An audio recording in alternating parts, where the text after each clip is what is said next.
Good morning everyone, welcome to Vansh study point YouTube channel. जी हाँ दोस्तों, आज बात करते हैं इससे पहले वीडियो में पूछे गए महत्वपूर्ण प्रश्न की। ठीक है। अ, तो इसमें पूछा गया था भूटान देश की सबसे लंबी नदी कौन सी है। ठीक है, निम्नलिखित में से। तो आपका इसका सही आंसर है मानस नदी। मानस नदी भूटान की सबसे लंबी नदी है, जबकि करनाली नदी नेपाल की सबसे लंबी नदी है। किसकी है? नेपाल की। ये आप ध्यान रखेंगे। इरावती नदी म्यांमार की सबसे लंबी नदी है, ये भी आपको ध्यान रखना है। और मेघना नदी जो 3 नदियों का संगम है, ब्रह्मपुत्र, गंगा और यमुना, तो ये बांग्लादेश की सबसे लंबी नदी है। किसकी? बांग्लादेश की सबसे लंबी नदी है। तो आइए, इस क्वेश्चन के बारे में मैंने आपको जानकारी दी। आज के सेशन को स्टार्ट करते हैं एक नए क्वेश्चन के साथ।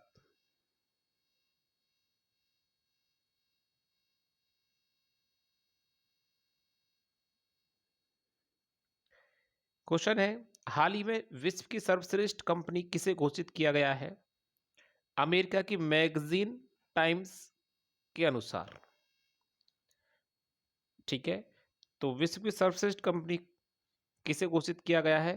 तो इसमें भारत की भी कंपनी शामिल हुई है। तो आपको बताना है सही आंसर इसका माइक्रोसॉफ्ट। किस कंपनी को? माइक्रोसॉफ्ट कंपनी को। एक बात और आपको बता दूं, विश्व की सबसे बड़ी सॉफ्टवेयर कंपनी पूछे तो आपको माइक्रोसॉफ्ट ही आंसर लगाना है। ठीक है, सबसे बड़ी सॉफ्टवेयर कंपनी के बारे में अगर बात कही जाती है तो माइक्रोसॉफ्ट ही इसका आंसर लगाना है। ठीक है, इसमें भारत की एक कंपनी है इंफोसिस। इंफोसिस ने 100 कंपनियों में स्थान हासिल किया है, 67 इसको स्थान मिला है। ठीक है, इसी श्रेणी में 100 कंपनियों में स्थान हासिल किया भारत की कंपनी इंफोसिस ने। कौन सा स्थान हासिल किया है? 67, यानी कि 67वां स्थान प्राप्त किया है। आइए नेक्स्ट क्वेश्चन की तरफ बढ़ते हैं।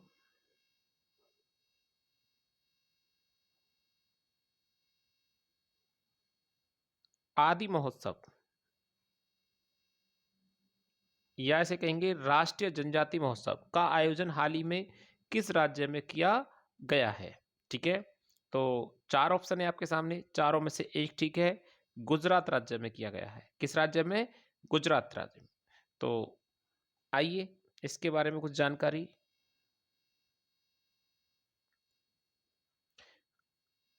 हाल ही में केंद्रीय जनजातीय मामलों के केंद्रीय मंत्री अर्जुन मुंडा ने अहमदाबाद, गुजरात में आदि महोत्सव यानी कि राष्ट्रीय जनजाति महोत्सव का उद्घाटन किया है।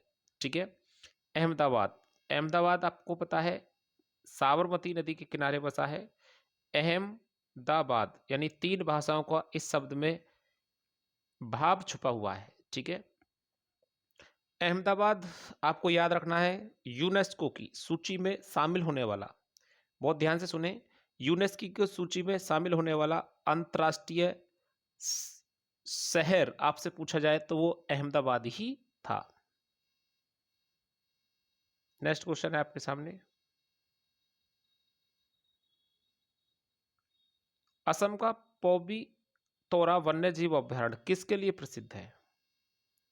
चर्चा में इसलिए आया क्योंकि पौबी तोरा बंदरगाह चर्चा में किस लिए आया है, ये ध्यान दें।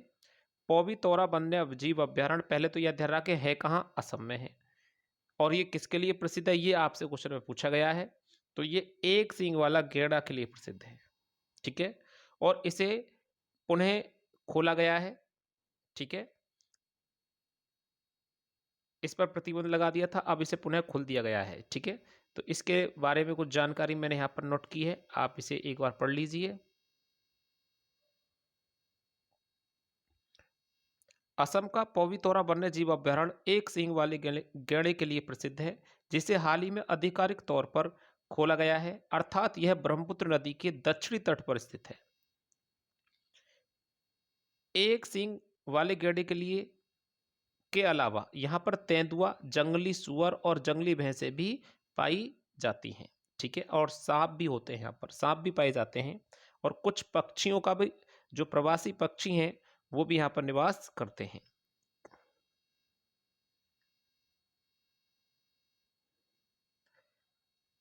वैसे मैं आपको बता दूं, असम का काजीरंगा वन्यजीव अभ्यारण्य एक सींग वाले गैंडे के लिए भारत में प्रसिद्ध है। किसके लिए? भारत में अगर एक सींग वाले गैंडे के लिए क्वेश्चन पूछा जाता है कौन सा वन्यजीव अभ्यारण्य प्रसिद्ध है, तो काजीरंगा वन्यजीव अभ्यारण्य। ठीक है। एक सींग वाला गैंडा राइनो प्रजाति का है। किसका है? राइनो प्रजाति।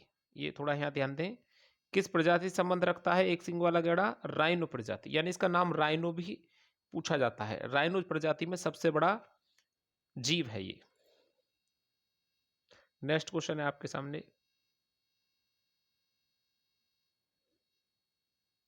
हाल ही में किस पड़ोसी देश ने भारत को मुफ्त पर्यटक वीजा प्रदान करने की घोषणा की है? तो option A Sri Lanka, B option Nepal, C है चीन, डी सिंगापुर। आपको चारों ऑप्शन में से सही आंसर बताना है। मुफ्त पर्यटक वीजा प्रदान करने की घोषणा की है, इसमें सही आंसर है श्रीलंका ने। श्रीलंका ने जो भारत के पर्यटक हैं उनके लिए मुफ्त वीजा की घोषणा कर दी है। आइए श्रीलंका से जुड़े हुए महत्वपूर्ण फैक्ट्स आपके सामने। पहला क्वेश्चन है, पहला स्टार है आपके सामने, श्रीलंका ने भारत के पर्यटकों के लिए मुफ्त वीजा प्रदान करने की घोषणा की है। भारत में श्रीलंका के साथ डिजिटल पहचान परियोजना शुरू की, जिसके लिए 45 करोड़ रुपए की वित्तीय सहायता श्रीलंका को देने की घोषणा की गई है। यानी कि डिजिटल पहचान परियोजना भारत ने हाल ही में किस पड़ोसी देश के साथ शुरू की है? तो श्रीलंका के साथ। और इसमें कितनी राशि सहायता देने की घोषणा की गई है? 45 करोड़ रुपया। ठीक है, वित्तीय सहायता।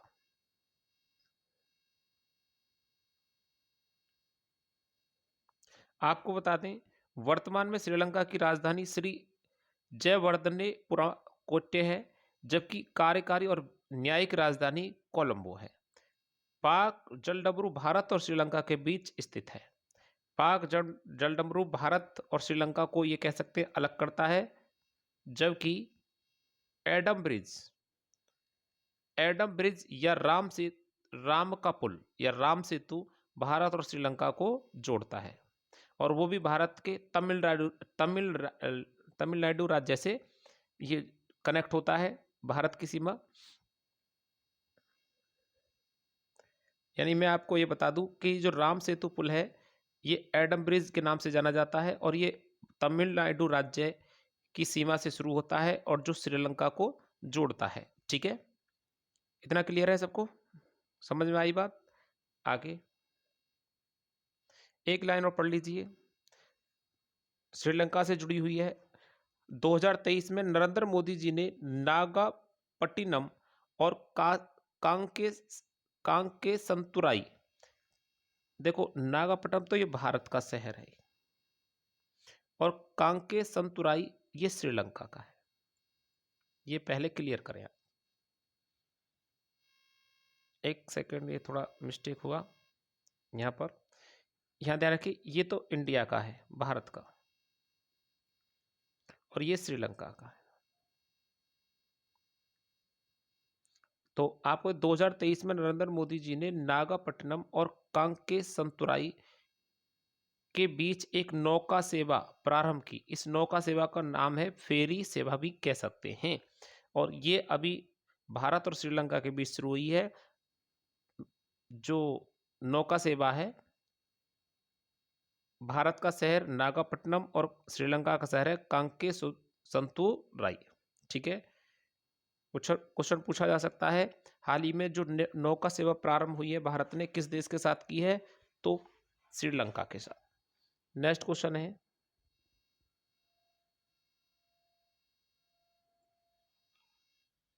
बहुत ही मोस्ट इम्पोर्टेंट क्वेश्चन है ये भी।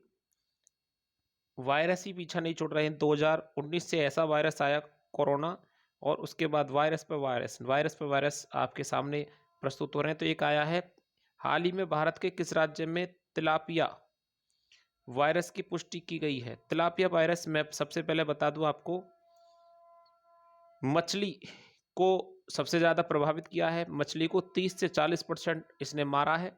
ठीक है, तो ये तमिलनाडु राज्य में, किस राज्य में? तमिलनाडु राज्य में इसकी पुष्टि की गई है। और आपको बता दिया जाए कि 2019 में इस तिलापिया वायरस की पुष्टि करने वाला विश्व का पहला देश चीन ही था जिसने कोरोना फैलाया था, और भारत इसकी पुष्टि करने वाला तीसरा देश बन गया है। ठीक है, और वो भी भारत के किस शहर में पाया गया है? तमिलनाडु में। तिलापिया वायरस भारत के किस शहर में पाया गया है? तमिलनाडु में। जो मछली होती हैं, जिन मछलियों का हम खाने के रूप में सेवन मतलब खाने के रूप में प्रयोग करते हैं, उन मछलियों में ये सबसे ज़्यादा तादाद में पाया गया है। यानी मैं ये कहूँ कि जो शुद्ध पानी में जो मछली पाई जाती है, उसमें पाई जाने वाली मछली को सबसे ज़्यादा इस वायरस ने प्रभावित किया है या मारा है।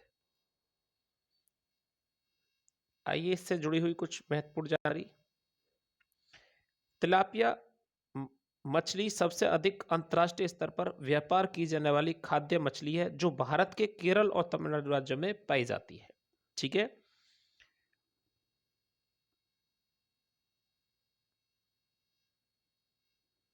नेक्स्ट क्वेश्चन है, हाल ही में किस राज्य के कर्नेल यानी कि काजू की किस्म को जीआई टैग मिला है? तो पश्चिम बंगाल, गोवा, असम या बिहार। इस इन चारों ऑप्शन में से सही आंसर बताएं।